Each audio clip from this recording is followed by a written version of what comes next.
Next going to be one of the most exciting talk, and we're going to have a live from Boston from Dr. Majdi Osman. Good morning, Majdi. Hello, long time no see. Good morning. Good morning. So we're going to have a good to see you. Live sessions from Boston. How are you doing? How about the weather in Boston right now? Oh, we're entering winter. I wish I was over there with you in person for many reasons, including escaping the weather. But okay, thank you so much for joining us today. Today, Professor Majdi Osman is gonna let us know about the Open Biome. I believe that many of you is gonna know Open Biomes very well. It's a non-profit stew bank, the biggest one in the U.S., staying in Boston. And after the talks, we're gonna have questions after that. Majdi, would you please start your talk, please? Yes, and thank you so much to the ASEAN Gastro Organizing Committee for the opportunity to share this lecture with you today, and I look forward to the Q&A afterwards. Thank you very much. Good morning, everyone. My name is Dr. Majdi Osman. I am the Chief Medical Officer at Open Biome, and I'm grateful to the ASEAN Gastro Committee for the opportunity to present to you all today and for convening this wonderful meeting. I'm going to be talking today about fecal microbiota transplantation and our work at Open Biome in scaling this treatment across the US. I'll walk through its current use. I'll walk through how we at Open Biome have scaled access across the country. And I'll talk a little bit about some of the research that's happening beyond C. difficile infection. And lastly, a program that we launched recently called the Global Microbiome Conservancy. So to put things into context, C. difficile remains a significant public health problem in the US, with nearly 500,000 cases per year. Most of them are hospital-associated infections, but community-acquired infection following antibiotic use is a growing problem in the US. And one of the features of C. difficile infection is that patients can experience recurrence disease, and recurrence increases exponentially following each round of infection. So for patients who experience a recurrence after their first infection, there's a 45% chance that they'll go on to develop a second recurrence. And in those patients who've experienced a second recurrence, there's a 65% chance that they'll experience a further recurrence. And it's in this group of patients who experience a second recurrence that FMT is potentially indicated after having failed multiple rounds of antibiotic therapy. And one of the things about C. difficile infection is that it's an archetypal microbiome-mediated disease. C. difficile can live quite happily in a normal, healthy individual in its spore-forming state. It can be suppressed by the production or conversion of primary bile acids into secondary bile acids, which is done by gut commensals. But as you can imagine, following antibiotic therapy and the depletion of gut commensals involved in that conversion of primary bile acids into secondary bile acids, that allows for the development of vegetative cells that go on to produce toxin and disease. In terms of the mechanisms of FMT, I think one of the first things to highlight is that following treatment with fecal microbiota transplantation, patients experience an increase in their gut microbiome diversity. And so if we look at this figure from a paper by Dina Cow and colleagues comparing oral to colonoscopic FMT, as we can see on the far left, the donor's Shannon diversity index, a marker of alpha diversity, is higher relative to the patients before FMT. But you can see that convergence after FMT from the patient and the patient to the donor's Shannon diversity following treatment. And that represents one of the initial hallmark features of FMT in suppressing C. difficile infection. But beyond that, when we look at other mechanisms related to FMT and C. difficile, they include competitive exclusion, direct antagonism, enhancement of barrier integrity, and immune activation, all mediated by commensals potentially. And in terms of the uptake of FMT into clinical practice, it's had a very long route to where we are today. It was first described in Chinese medicine by Dr. Ji Hong in 380 AD, but wasn't really taken up into Western medical practice until the mid-50s, when Dr. Ben Eisenman described a case series of 5 patients treated with FMT following what was called pseudomembranous colitis at the time, not C. difficile infection. In 2013, though, a randomized control trial was published in the New England Journal of Medicine by Van Noot and colleagues that showed FMT to be more efficacious than vancomycin therapy. And together with that, the FDA in the US changed its policy to allow patients to be able to access FMT who had experienced multiple recurrences of C. diff infection and had failed standard antibiotic therapy. And so that meant that patients didn't have to necessarily enter a clinical trial, as long as a physician had gained written informed consent from the patient for that treatment, they could be administered FMT for their C. difficile. And I think worth highlighting that, in this last decade, a number of drug companies have also taken on FMT as a potential approach for developing drugs that could get formal approval by the FDA, with some of those expected to complete that process in the coming year or so. And so we saw that initial trial in 2013, and really there have now been a number of randomized controlled trials that have replicated that finding and the adoption of FMT into clinical guidelines from the American Gastro Association, Infectious Disease Society of America, and most recently the American College of Gastroenterology in 2021, that now recommends FMT for patients with severe or fulminant disease in their initial episode, and then for those patients with mild to moderate disease in their second or subsequent recurrence who failed vancomycin or fidaxomicin to undergo FMT. But one of the challenges was, when we started at OpenBiome, that patients were unable to access this treatment. Around 80% of physicians reported that the logistics of preparation and delivery were too complex for them, and around 45% cited the complexity of screening donors. And so this created a disparity in access to treatment across the US, as you can see, that was concentrated really in the academic centers. And this is not unique to the US, this challenge of administering FMT. There was a really nice study published by a group from Korea that looked at some of the barriers that physicians reported in administering this treatment for patients with C. difficile. And what was most commonly cited were lack of guidelines or regulations, an aesthetically unappealing procedure, which is very understandable, and then concerns around medico-legal problems, probably associated with the lack of guidelines or regulations that maybe created increased risk for physicians providing this to patients. So, the world that we operated in before OpenBiome in the US was that patients were having to seek FMT from a relative or from a friend, and then the physician would then have to screen that donor and process the material and administer the treatment on the same day, because there was no opportunity to freeze the material. It wasn't considered normal prior to some of the evidence that we later generated at OpenBiome. And just to briefly touch on the ways that FMT can be administered. So firstly, colonoscopy, which has the highest efficacy rates based on the evidence published to date of around 89%, through to duodenal or upper delivery, which has an efficacy of around 80%. Enema delivery, understandably, in this patient population, has quite a low efficacy rate, relatively speaking, of around 62%. And then lastly, there's capsule formulations, which, depending on which type of formulation you use, has an efficacy of around 88 to 70%. So very good, really, compared to some of the other modalities. And so how did we scale access to FMT across the US at OpenBiome? Well, firstly, we concentrated or centralized all of the donor qualification, the stool processing and collection, and the distribution and monitoring of FMT. And so taking that all out of the hands of clinicians meant that they could order this treatment just as they would a blood transfusion or another drug. And so they could administer it to any patient who came to them with C. difficile that wasn't responding to antibiotic therapy.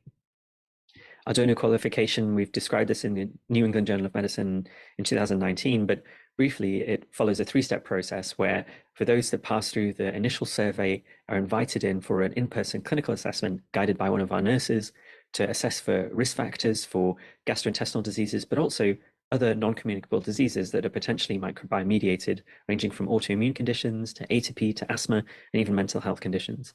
And then lastly, if they do pass that, they are invited for a stool, blood, and nasal swab test.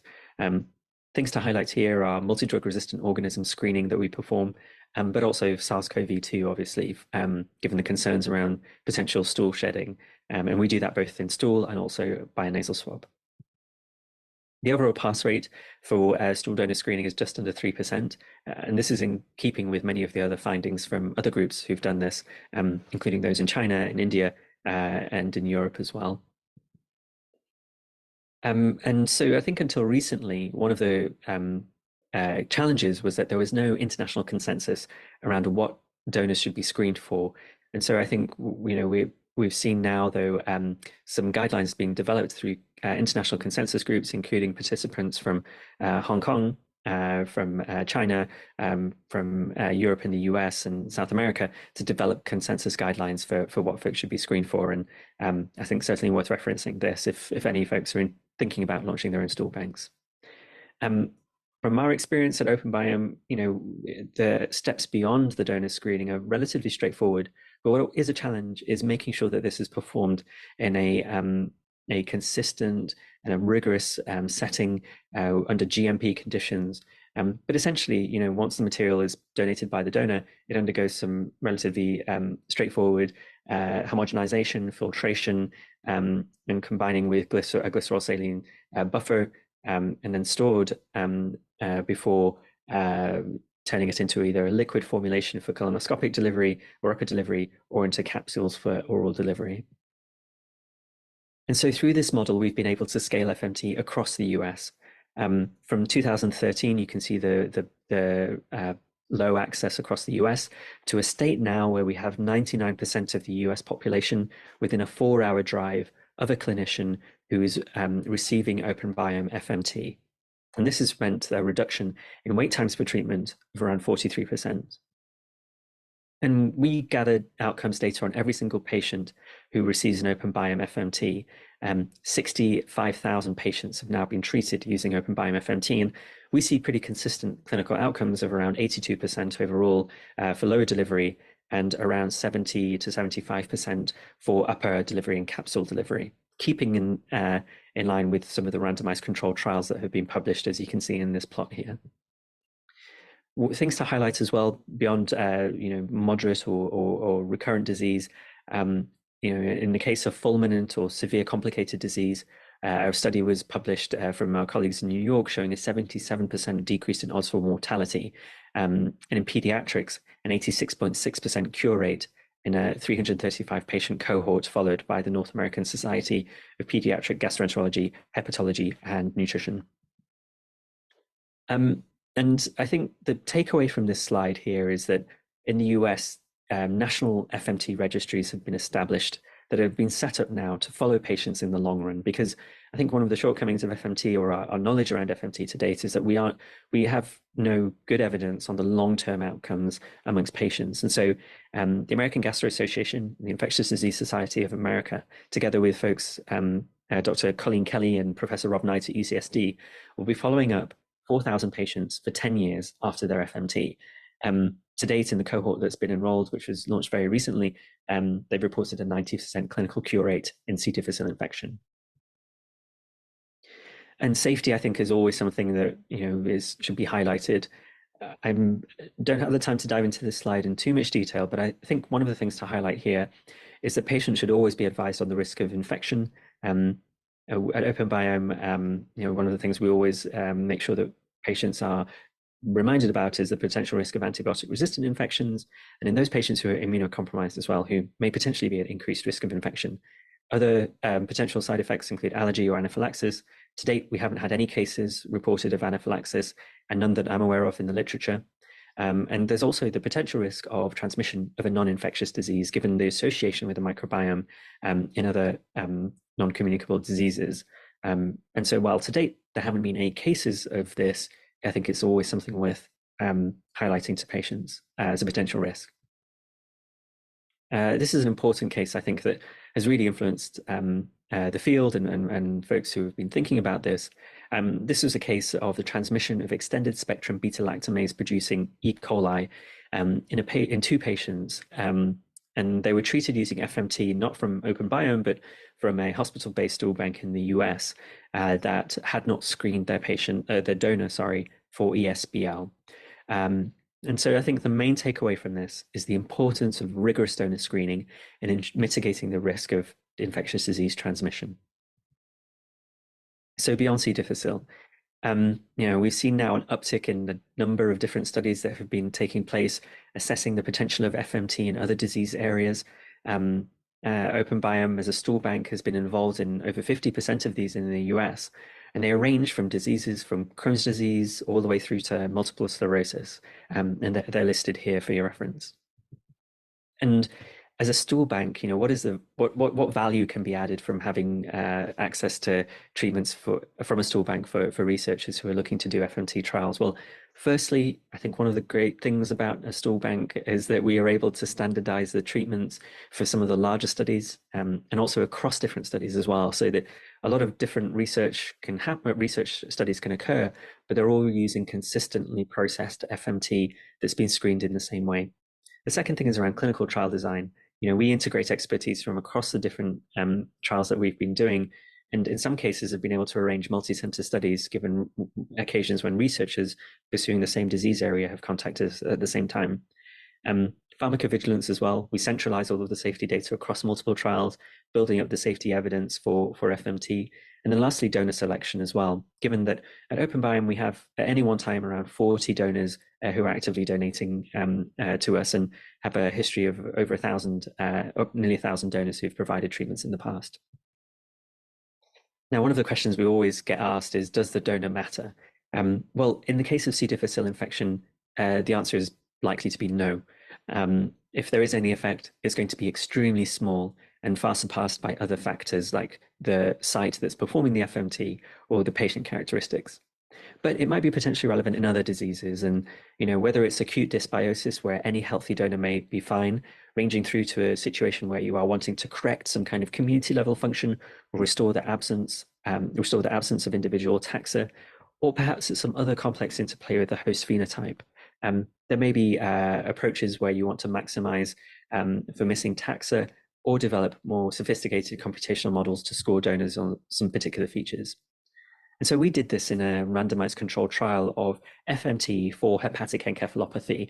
And we selected donors that were enriched in taxa that were depleted in patients with hepatic encephalopathy. And in this study, we found FMT to have significantly reduced the risk of recurrence of hepatic encephalopathy, as well as improved cognition in patients who had HE compared to standard of care.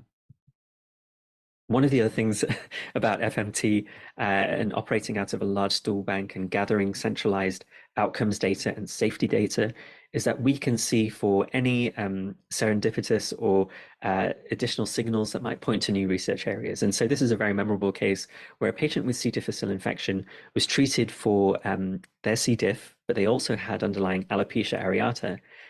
12 months later, their hair was growing, they were shaving, and now the clinician who reported this case is undertaking a randomized control trial. But also stool banks have the ability to provide treatments in emergency cases. And so this was a compassionate use case, so a one-off treatment for a patient who had failed multiple rounds of therapy for steroid-resistant graft-versus-host disease, a 6-year-old patient post-AML with stage 4 disease. And they underwent an FMT, and as you can see in this case, the patient was dominated by proteobacteria, post-FMT had a dominance of firmicutes, reduction in proteobacteria. 6 months after their FMT, this 6-year-old boy was healthy, well, off steroids and cured. And now this clinician, Dr. Gabby Moron, is running a randomized controlled trial to evaluate this further. So responsiveness, I think, is a really important facet of what stool banks can offer when situated within a health system. In terms of disease areas that I think are particularly interesting, which I'd be happy to follow up with any of you who might be interested in discussing more, I think firstly inflammatory bowel disease, important trials conducted by groups in Australia showing promise in ulcerative colitis. And then I think in oncology as well, the opportunity to mediate microbiome-associated complications like ICI colitis, and potentially improving therapeutic response in, for example, immunotherapy refractory melanoma patients. And we get interest for FMT from across the world. And so one of the things that we have started to do is to compile all of the know-how around launching a stool bank, which is summarized here in this figure, and summarizing all of that into a set of documents that you can all access now in this QR code at our website that provides a living repository of SOPs and protocols that you're welcome to use. And we would be happy to support you in implementing these and providing any training. I just want to highlight as well this course, which was co-developed with NIH and Aga Khan University, that goes further into FMT and clinical trials around microbiome-mediated interventions. And to close, I just want to highlight the Global Microbiome Conservancy, which is a new program that we launched at OpenBiome in collaboration with MIT. And our goal really is to increase the representation and diversity of gut microbiome samples from around the world, which is at the moment predominated by North America, Europe, and certain parts of Asia. And so we want to support researchers from around the world in building up the representation of samples globally. So what we'll be doing is collecting, biobanking, sharing, and supporting researchers around the world to collect samples from communities that haven't been represented yet adequately in microbiome science, and to broaden the diversity of samples that are included in research. To date, we've gathered samples from over 1,200 individuals, generated over 1,000 metagenomic surveys, sequenced 10,000 bacterial strains, and trained 35 scientists from around the world. And so if you would like to be part of our consortium, we would love to work with you all. We're already working with some groups in Asia, and keen to continue our broadening our collaborations with you all. And so, yeah, thank you so much for paying attention. In the words of Dr. John Bartlett, who discovered C. difficile as the causative organism of C. diff infection, follow your passion, follow your gut. It might just lead you to the next big thing.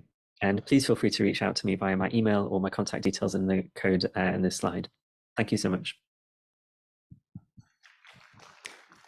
Majdi, thank you so much for your really interesting talk. And now we're going to open for the Q&A sessions.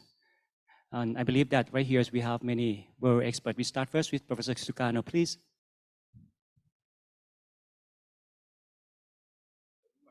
For your nice update of the FMT.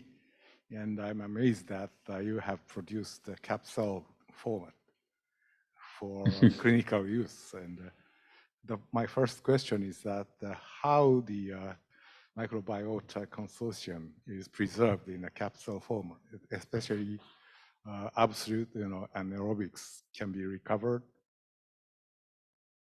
Yeah, that's a great question. Thank you very much.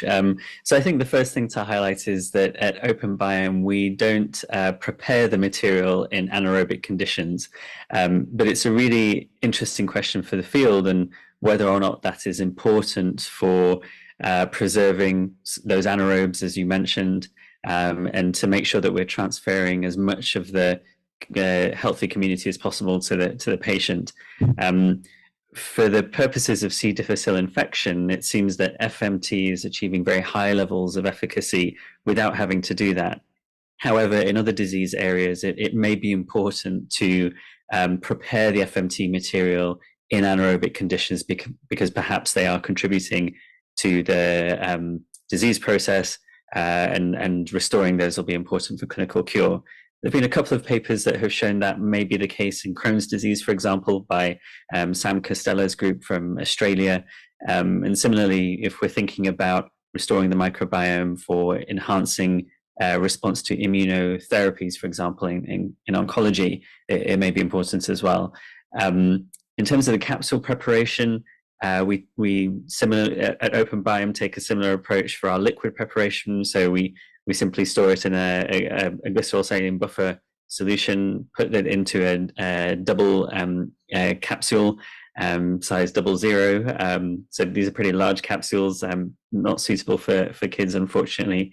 And then the capsules are frozen and provided to the patients when ready. What we're seeing now, though, is that certain groups are developing lyophilized preparations, so freeze-dried formulations where you can actually reduce the number of capsules that are needed. So in our case at OpenBiome, every dose is 30 capsules. So, to complete a treatment course, it's 30 capsules. But for these lyophilized preparations that we're seeing now, they're able to administer a similar dose of FMT, but using only 5 to 10 capsules. So I think we had version 1, I think, of the capsules, and I think we're starting to see more technology and advancement in how these capsules are being made, and hopefully will become more accessible and easier to manufacture as well. Thank you very much. I have many other questions, but because of the time's sake, I just one brief another question is that you showed the FMT can be effective in controlling hepatic encephalopathy, but now the prevailing treatment modality is rifaximin, which is an another way of approaching the hepatic encephalopathy. How competitive the FMT would be with the rifaximin treatment? Yeah, it's very interesting. That's a great question, and it's something that I know. So Dr. Jaz Bajaj at the University of Virginia, who's the PI of that study, he's looking at this question at the moment, comparing rifaximin to FMT, and then seeing whether or not perhaps you could combine both therapies. So perhaps providing rifaximin and then adding FMT for those patients who fail to respond or experience a recurrence. So I think it's a great question. Perhaps C. difficile might present a model for us in thinking about the treatment ladder for these types of interventions and where FMT fits. And I suspect, just given the complexity and the costs of doing FMT at the moment, that it may be later in the treatment ladder for when rifaximin is pretty readily available. But yeah, I think it's a great question and one that should be tested, I think. Yeah. So the last question is from Professor Francis Chan, please. Dr. Osman, this is Francis Chan from the Chinese University of Hong Kong. I have a quick question and a comment. I remember a year ago, we did discuss about the possibility of screening for COVID-19 in FMT donors. I just wonder if there's any further follow-up after our discussion about a year ago. And my quick comment is that in Hong Kong, we've initiated a huge 100K mother and baby cohort trying to collect stool and blood samples from different parts of the world, in particular the remote areas in mainland China. We are more than happy to collaborate with you in this regard. Wonderful. Nice to see you, Francis. And yes, no, I remember our conversation very well at very early on the COVID pandemic. And thank you for sharing your insights and thoughts on how we could potentially go about screening. In our work in COVID, we had to move quite quickly with the FDA and they in the US in terms of developing our COVID screening. And so thankfully we were able to set that up. And I was really happy to see the guidelines that came out pretty shortly afterwards, I think with your input and the input of many of your colleagues in Hong Kong. But would love to continue exploring how we can work together, and not just donor screening, but also in clinical trials. And that's wonderful to hear about your cohort that you're working on as well, and would absolutely love to follow up with you. I'll be in touch. It'd be great to discuss more. What is the current times in Boston right now? Maybe it's around 10 p.m., right, Majdi? Yes, well, actually, I'm in the UK at the moment, so I'm spending Thanksgiving with my family here in the UK. So it's about 2 a.m. here at the moment, Wow, but that's okay. My goodness. Okay, thank you so much for joining us today, and have a good night. Oh no, thank you so much.